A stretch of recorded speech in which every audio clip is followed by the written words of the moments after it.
Hey everyone, welcome to Heavy Metal. Today we're out here in the shop at the gunsmithing table. Been a while since we've been out here. Yeah, been a long while.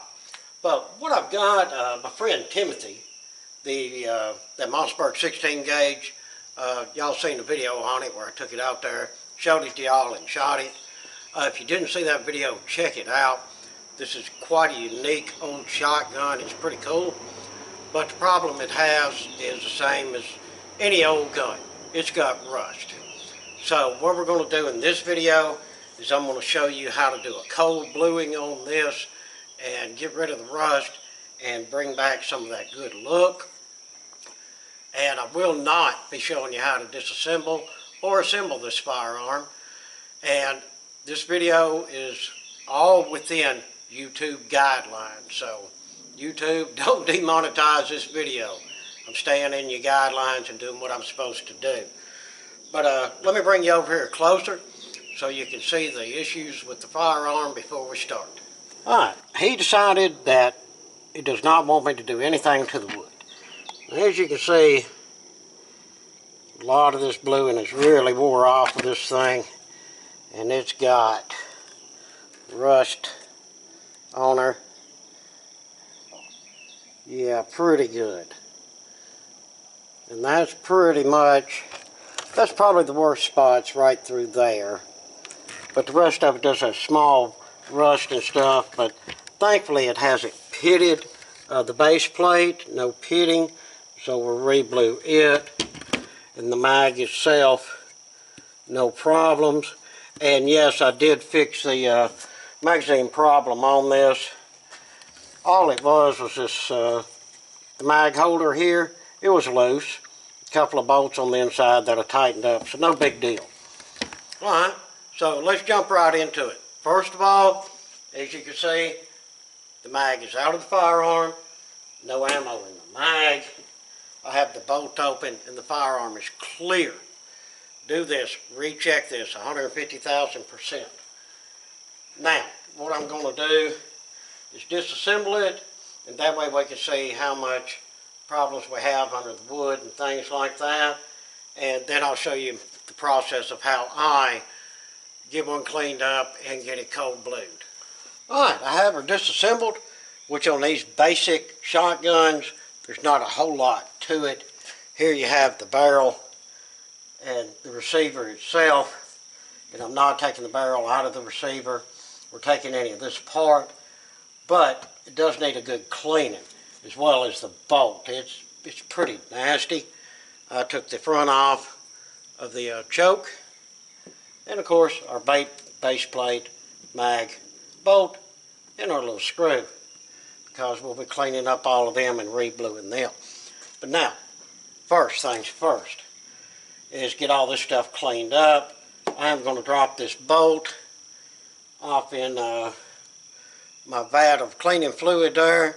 It's safe, doesn't harm the guns at all. And matter of fact, I'm probably going to cram the end of this down in there and let it soak for a while. And what I'll do, I'll bring it in and out. And I've got these nylon brushes, and I'll use these to scrub everything nice and clean and dip that in and out of there like 1,000 times until she's just spotless. And then we'll go through and do the same with the barrel, and you can see the buildup on that choke, that adjustable choke assembly there. Yeah, it's pretty nasty. But the biggest thing on this re-bluing stuff, get it cleaned. But we'll go ahead and start on that. Luckily there's no bad pitting or anything underneath the wood, so we lucked out there. So yeah, not too bad. Well, let's get this thing dunking and get it all cleaned up first. Alright guys, while the other parts are soaking in the parts washer, what I'm going to do, I've got the base plate, the choke tube housing, and these two screws. Go ahead and get them cleaned up. I have a fine brass wheel. The nice thing, the trick on this is pretty good. You can see it's got a slight bit of rust on it.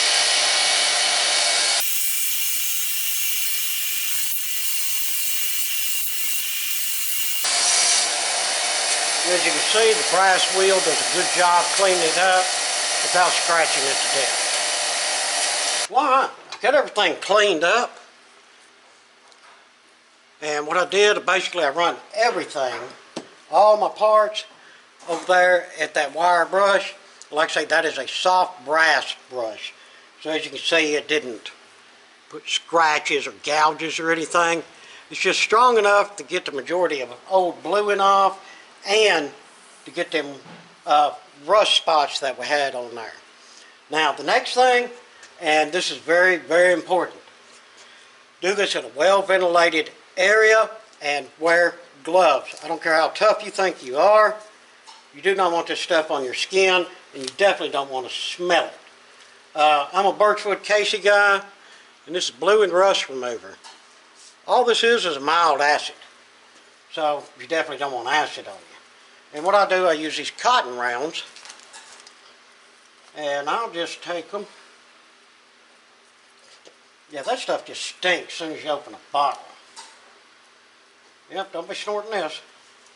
And what I'm going to do is just go over everything with this. Rub it in, make sure it gets in all the little pores and spots and whatnot. And I mean every little piece. And don't be chintzy with it.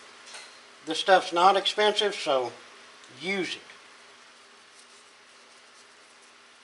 I mean, don't, yeah, you got to soak it in it, but still get a good bit on there, because this is going to take off any grease that we missed, and this is going to take off any little bit of bluing that we missed.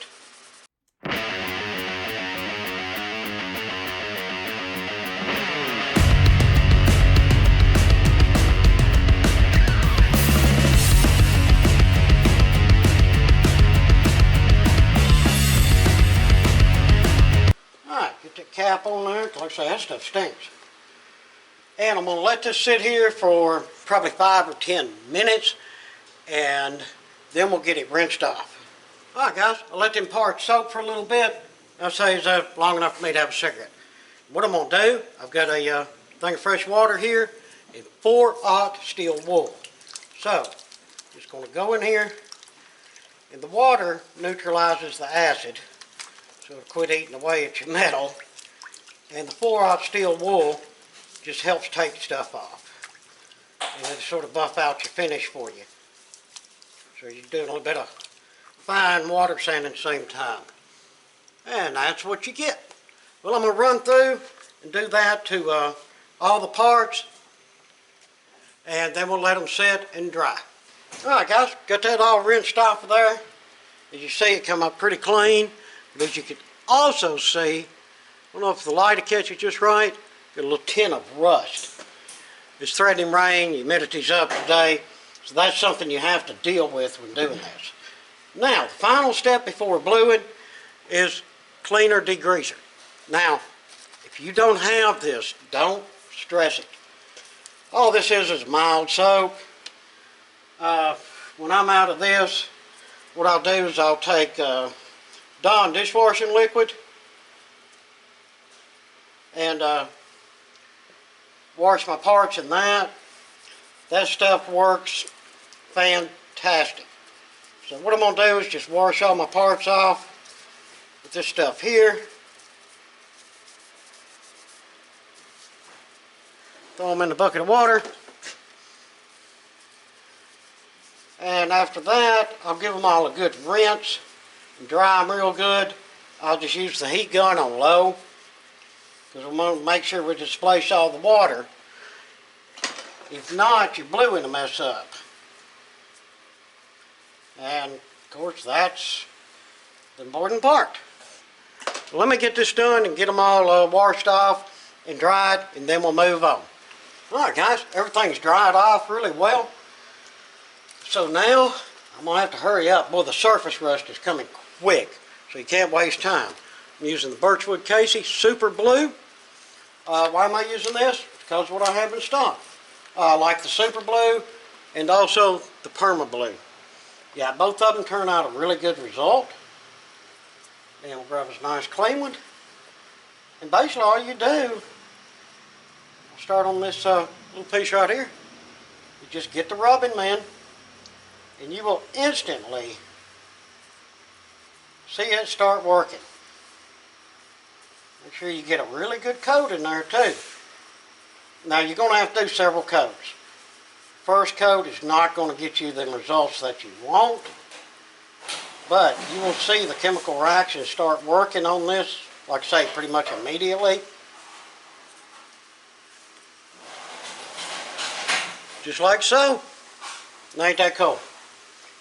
Well, let's go ahead and get all of our parts rubbed down for our first coat right quick. Like I say, the surface rust is really trying to run up on it fast.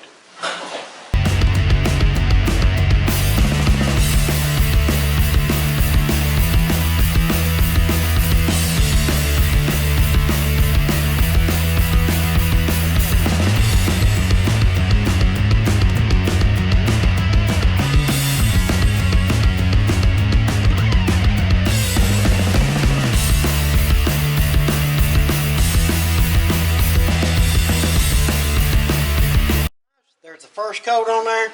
What I'm going to do is let that sit here for about 5 minutes, and then we're going to put it in the water and rinse it using the 4/0 steel wool to buff it out. Not real aggressive, just very lightly. Alright guys, I'm on the third coat. You see that turned out really well. So now what I'm going to do is rinse it. And like I say, when I say lightly, I mean lightly with the 4/0 steel wool. I don't need to get crazy with it. Voila!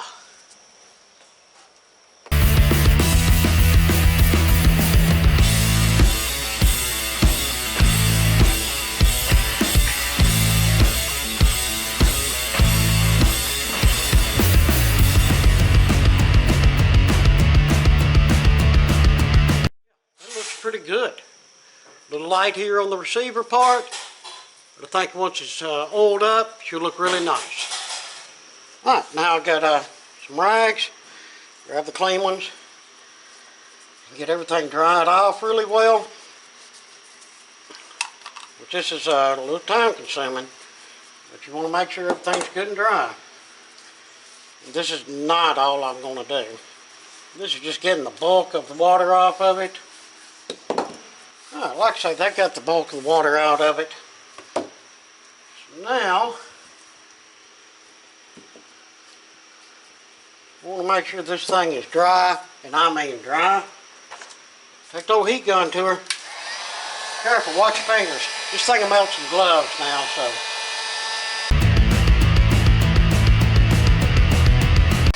And when you're drying it, don't freak out if you see like, quote, rust spots. That's still part of the bluing process and working. And we're fixing to take care of that here in just a minute.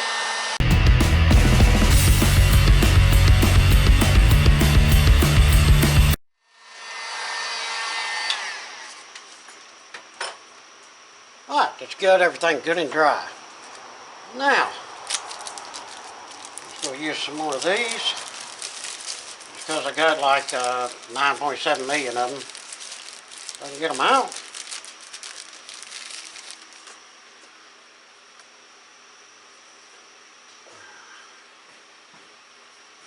Now what we're going to do is oil this thing down and let it quote cure. They do make some wipes that come with it, and you can use them if you have them. I've used all of mine that came in my kit, so I'm out. So I'm just using some regular gun oil. Nothing extraordinary. But to get it wiped down, and I mean wipe it down good. Make sure you got no dry spots.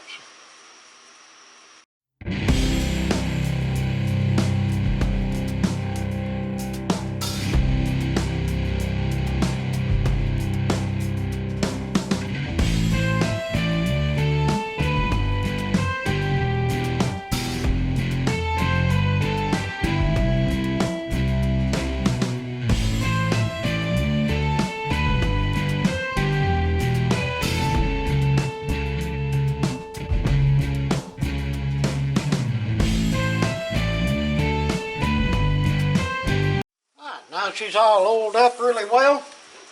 I'm going to let it sit here overnight and let it cure. Then I'll come back tomorrow, probably sometime in the morning, and I'll put it back together, and we'll see what the finished product looks like. I think that we've done a pretty good job. Oh yeah, not too shabby. Alright guys, well, we got her all back together, and I stepped out here in the sunlight so that you can get a really good look at this thing. Like I say, it did not turn out that bad at all. We run you down through here with it.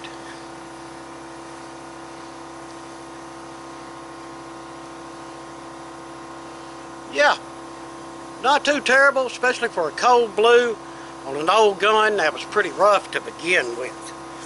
Well, and I did rub the wood down with some oil and let it soak overnight. May do that a time or two. But the only thing I really like, gotta find a screw. Well, there is a screw back there. Got to fix that problem right there. But besides that, the whole thing re-blued up pretty well. It doesn't look too bad. Well, everyone, I appreciate you watching. Hope you enjoyed that how-to bluing video. As far as cold blue goes, that's the way I do it, and it seems to work well for me. Well, if y'all would, throw me down some comments. If you're able, hit us up on Patreon. And please, like, share, and subscribe.